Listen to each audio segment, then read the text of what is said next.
Brhad Bhagavatamrita, Part 2, Chapter 3, Bhajan, worship.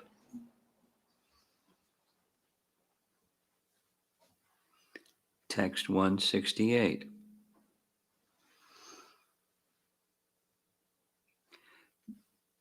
The Vishnu Dutas are speaking, and they've got an audience, but the main person is Gopakumar. The wonderfully varied sweetness of Sankirtan emerges only by the mercy shown in various wonderful ways by the Lord. The wonderful ocean of the varied rasas of pastimes, this sweetness one can never truly achieve by one's own endeavor. Commentary. The devotees who prefer meditation to Sankirtan might argue that chanting in full view of the public is risky in several ways. Envious people may try to interfere. One may succumb to the allurement of popularity. One may not have the required physical strength, or one may be too sick to chant properly. These dangers do not arise when a devotee simply concentrates on the Supreme Lord in a secluded place. In answer to this objection, the Vaikuntha messengers say that Nama Sankirtan cannot be disrupted by obstacles, for it develops by the mercy of the Lord, not by one's own endeavor. No one can take away that which a devotee has gained as a gift from the Lord. This is true not only for Sankirtan, but for all of the 9 methods of bhakti. Text 169. As the worshippers of the Lord desire, by the chanting of his holy names, they see their sinful reactions dwindle to nothing. Even the reactions they are about to suffer. And when other people somehow chant his names, they need suffer only that part of their karma already manifest. Commentary. This explains why devotees engaged in the all-powerful process of Nam Sankirtan may sometimes still feel unhappy. In the beginning of their practice, they may carry some remnants of their past sinful karma. But the Lord's names very soon cleanse those remnants away, including the reactions about to be suffered and even those already manifest, prarabdha, in the body and mind.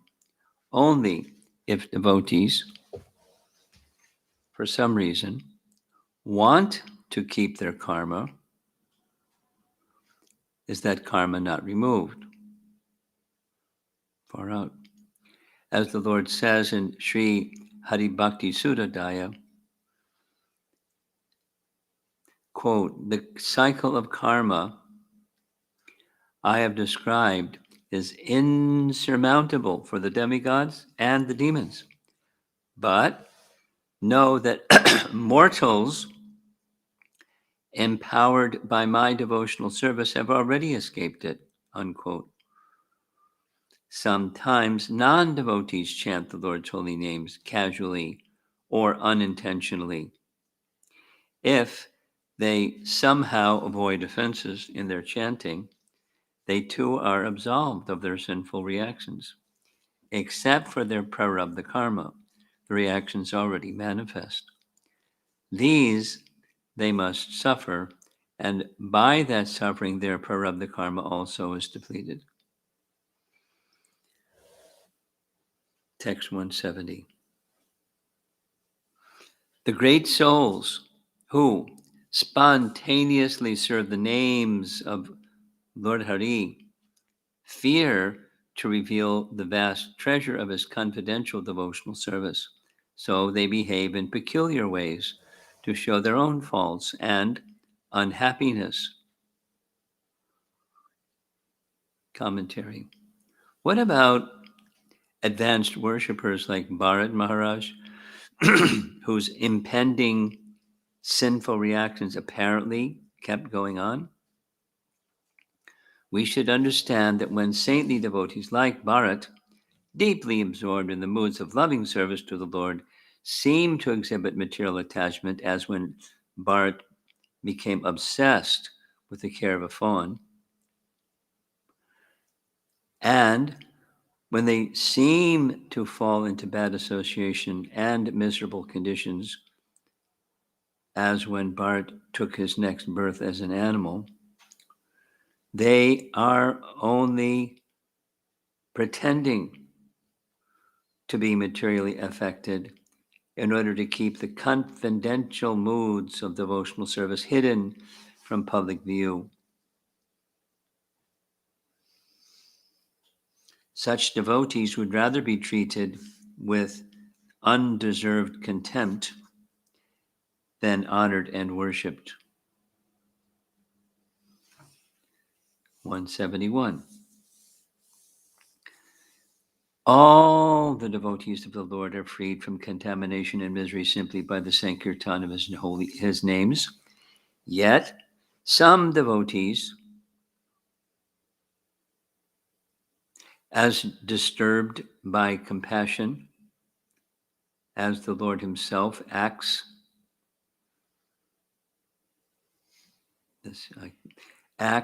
in these ways to teach people civilized behavior. Grammar is puzzling. Commentary. Shouldn't advanced devotees, in order to deliver the world from ignorance, let everyone see their greatness? Yes, but the so-called anomalous behavior of Vaishnavas like Bharat Maharaj is, in fact, their way of teaching sadachar, civilized human behavior. By the examples of their own lives, they show the consequences of violating the laws of God and material nature. For if people fail to learn how to act according to civilized standards, their hearts will remain contaminated by sinful desires, and they will never become inclined towards the Lord's devotional service. Text 172. Bharat's getting center stage here. As Bharata and others showed the fault of bad association, Yudhisthira and others the fault of gambling, Nriga and others the fear caused by taking a Brahmana's property, pure souls generally use their own behavior to teach the people. Commentary. Bharat Maharaj showed by his own life the danger of wrong association. Although almost perfectly devoted and renounced, he was distracted into caring for the newborn deer and therefore had to suffer birth as a deer. A similar case as that of Saubhari Rishi, who was deviated from meditation by seeing two fish engaged in sex. In the opinion of the Vaikuntha Dutas, however, in reality, these elevated souls were faultless. 173. By the power of bhakti, you will have many realizations time and again, and for certain you will conquer your most formidable obstacles. In all circumstances, be assured, we are your helpers. That's good news. Commentary. Some devotees may have to endure formidable tests while practicing Nam Sankirtan. Gopakumar may doubt his own fitness to take up the process. The visitors from Vaikuntha assured him, therefore, that he should not be doubtful and hesitant, but should begin Nama Sankirtan with all confidence. If he is worried that he cannot expect to succeed without the blessings of pure devotees, he should rest assured that the Vaikuntha Dutas will always be there to help him wherever he goes. If he needs to understand anything philosophically or has any difficulties to overcome, they will give him the support he needs. 174. The greatest mercy of Sri Krishna Chandra we have found is firmly established in you, because even the arguments of the residents of Tapaloka could not dissolve your eagerness to see in person the Supreme Lord. 175. The form of the personality of God, it is absolutely real, is concentrated essence of eternity, knowledge, and bliss. Only with senses that are fit can one perceive that Satchit Ananda form. Yet, by the power of the Lord's mercy, even with the present eyes, quickly one can see it. Thus, one beholds the object most suitable for one's vision. Thus, one beholds the object most suitable for one's vision. One achieves this by the Lord's mercy, or even by one's own endeavor. Commentary. This verse and the next summarize the opinions of Pipalayana Rishi, who on Tapaloka had recommended meditation to Gopakumar as the best method of realizing the Supreme Lord. Only with senses that are fit can one perceive the Lord, he had said. But the Lord's mercy can transform the limited senses of a conditioned soul, making them, that's the limited senses, making them fit to perceive the unlimited. By the Lord's mercy potency, Karunya Shakti, his personal form is revealed to a fortunate soul, and that soul may be empowered to discover the Lord, even with his own senses. No material conditions can limit the influence of the Supreme Lord's Karunya Shakti. 176. Even though one's vision of the Lord has its origin in the eye of knowledge, one may think, I'm seeing him with my own eyes, my own two eyes.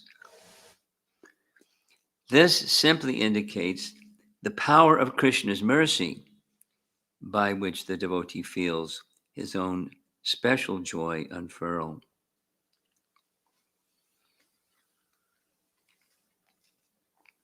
Commentary. Some less devotional thinkers would argue to Pipalayana that one can behold the Supreme Lord only with the eye of knowledge, not with external senses. If the Supreme were an object of material vision, they would say he could not be transcendentally self-manifest. Pipalayana would respond that even if this is true, a special ecstasy is available only to one who presumes that he sees the Lord with his own eyes. And even if devotees only imagine themselves to be seeing the personality of Godhead with their eyes, the ecstasy they experience is real. That ecstasy itself is proof that the potency of the Lord's special mercy has descended upon them, making them rejoice with wonder. Quote, the Supreme is impossible to see, but now I am seeing him right before me. Unquote. 177. By the force of the vast mercy of the Lord, or by the natural influence of devotional service, one can see him. So, even with the limited eyes, one can achieve the constant vision one may have with the mind in meditation. Commentary. Now the Vaikuntha is willing to go along further with Pippalayana's thinking, refute one of his ideas. Pippalayana might say, quote, seeing the Supreme Lord with one's own eyes is imperfect because by nature external perception is imperfect. Interruptions and obstacles will inevitably impede one's external vision of the Lord. The mind, however, is extremely subtle. It can reach everywhere and enjoy undisturbed darshan of the Lord in all circumstances, unquote. Although this is not one of the things Pippalayana told Gopakumar and Tapaloka, the Vaikuntha Dutas refuted in this verse. By the Supreme Lord's infinite mercy, even external senses can see him in all his splendor. This is further evidence of the great efficacy of devotional service.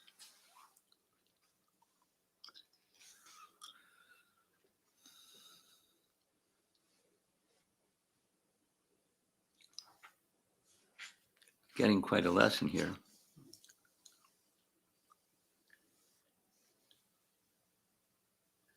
The punchline is go back to Brajabhumi, chant your mantra. The eligibility will be nourished, and you'll be elevated to the position where you can see the Lord.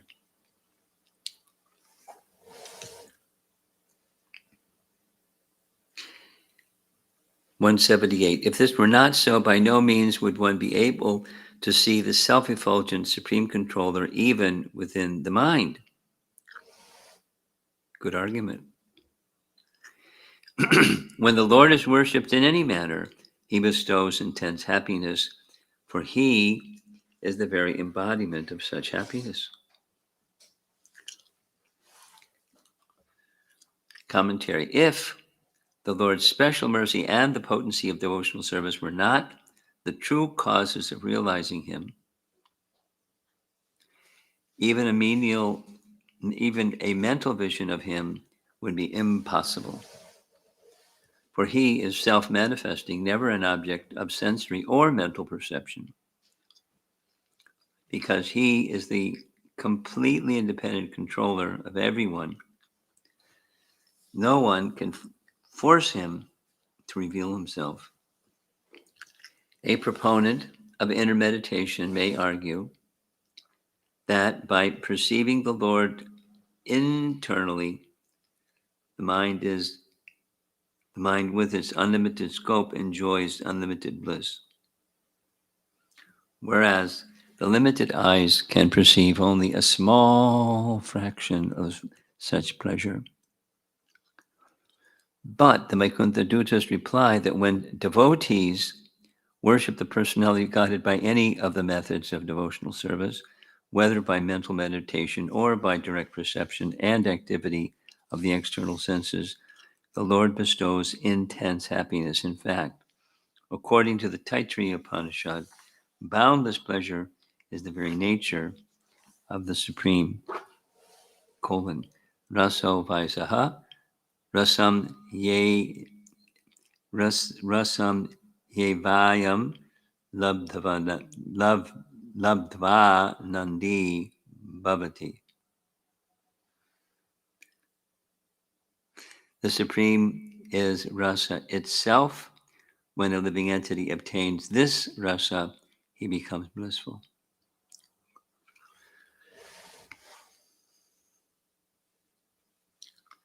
Text 179. We find everywhere that by seeing the Lord with the eyes, one achieves his mercy in all its forms and the most intense and excellent joy.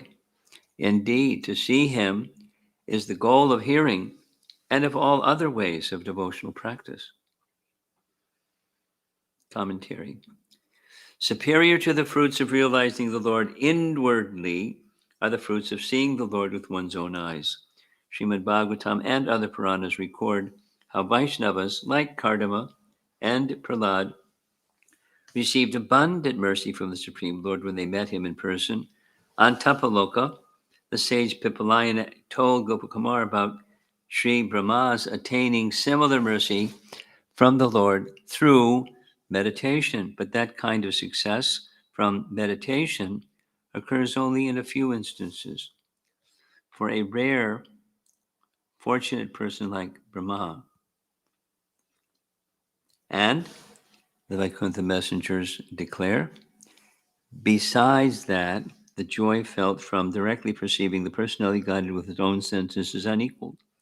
This complete vision, gained by devotional service in the forms of hearing, chanting, remembering, and so on, is also the ultimate fruit of devotional service performed by inward meditation. They're like really hammering.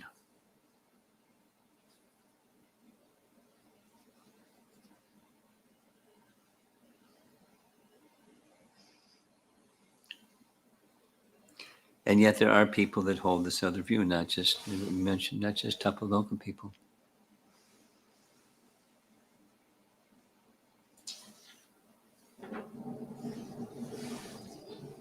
(180) By all methods of spiritual discipline, seeing the Lord in person is the true reward to be attained.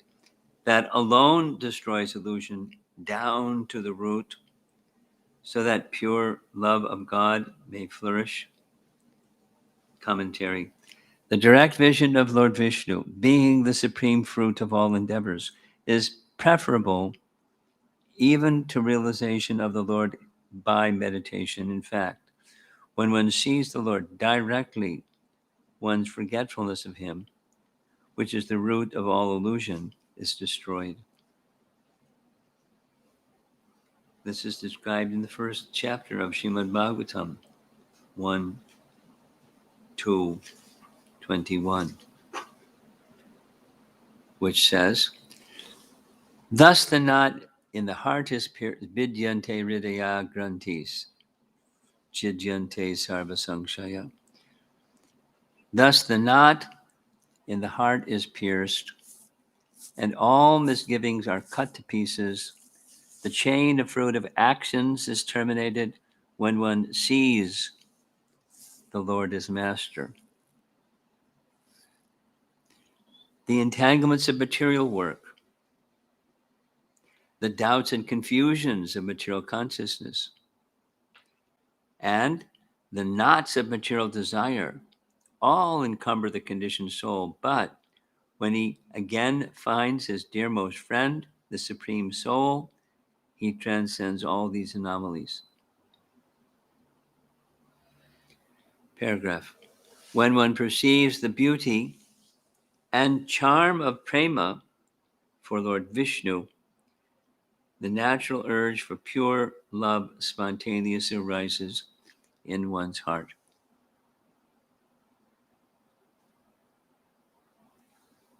It's one sentence paragraph. When one perceives the beauty and charm of prema for Lord Vishnu, the natural urge of pure love spontaneously arises in one's heart.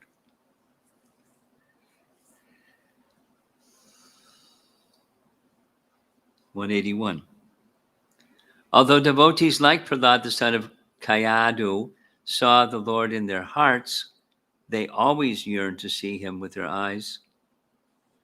For this, the proof is that when they finally saw him, they felt special ecstasies.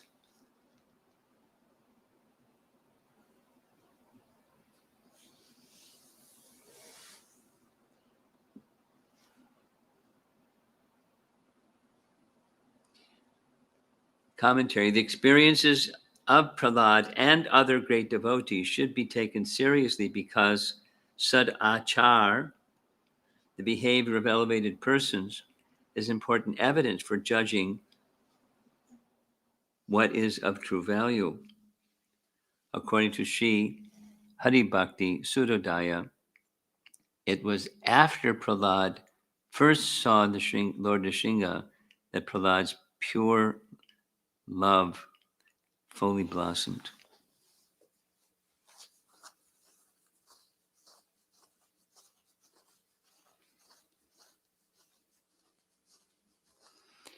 It's really pushing the reader, Gopal Kumar, to keep going with this eagerness to see the Lord. There's reasons and reasons and reasons. And keep going with chanting, because seeing the Lord is the outcome, wanting to see the Lord. 182, when some devotees, even while seeing Krishna in person, close their eyes and appear to withdraw into their minds, this may seem to be meditation, but in fact it is not. Rather, it is a transformation brought on by excessive joy, like the trembling and other signs of ecstasy in devotees in pure love.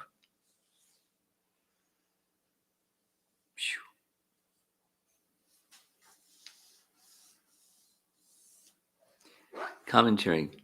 This verse answers the possible objection that when Sanak Kumar and his brothers met the Lord of Vaikuntha, they went into a trance of meditation, as described by Maitreya Muni in the 3rd canto. This is what happened when he saw them. The Lord's beautiful face appeared to them like the inside of a blue lotus. And the Lord's smile appeared like a blooming jasmine. After seeing the face of the Lord, the sages were fully satisfied, and when they wanted to see him further, they looked upon the nails of his lotus feet, which resembled rubies. Thus they viewed the Lord's transcendental body again and again, and so they finally achieved meditation on the Lord's personal form. Final paragraph. Going to end here. In this verse, the word nida dhu, from the verb nidhyai, to deeply meditate, seems to indicate that when the Kumars saw the Lord, they passively withdrew into meditative contemplation. But, as the Vaikuntha Dutas point out, we should not judge simply from the outward appearance of these symptoms. Closing of the eyes and ceasing from bodily movements need not be signs of meditative trance, They may instead be physical expressions of bhavas, devotional ecstasies, similar to other physical signs of ecstasy, like trembling perspiration and standing up of bodily hair. Maitreya Muni describes the ecstasy of the Kumaras as, quote, meditation, only because it seemed so externally. Therefore, the superiority of direct seeing the Lord with one's own eyes stands undefeated.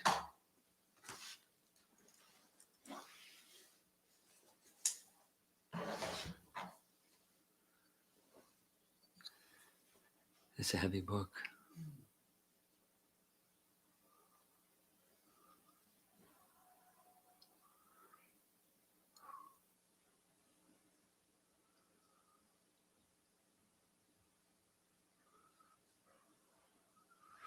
Keshava Bharati shared with me the list of books that he was invited to be the editor of, this and that and the other thing and the other thing and the other thing, including a number of Shivaram Maharaj's books. And he said the conclusion I've reached is that from now on I only want to read 2, Prabhupada's and Gopis.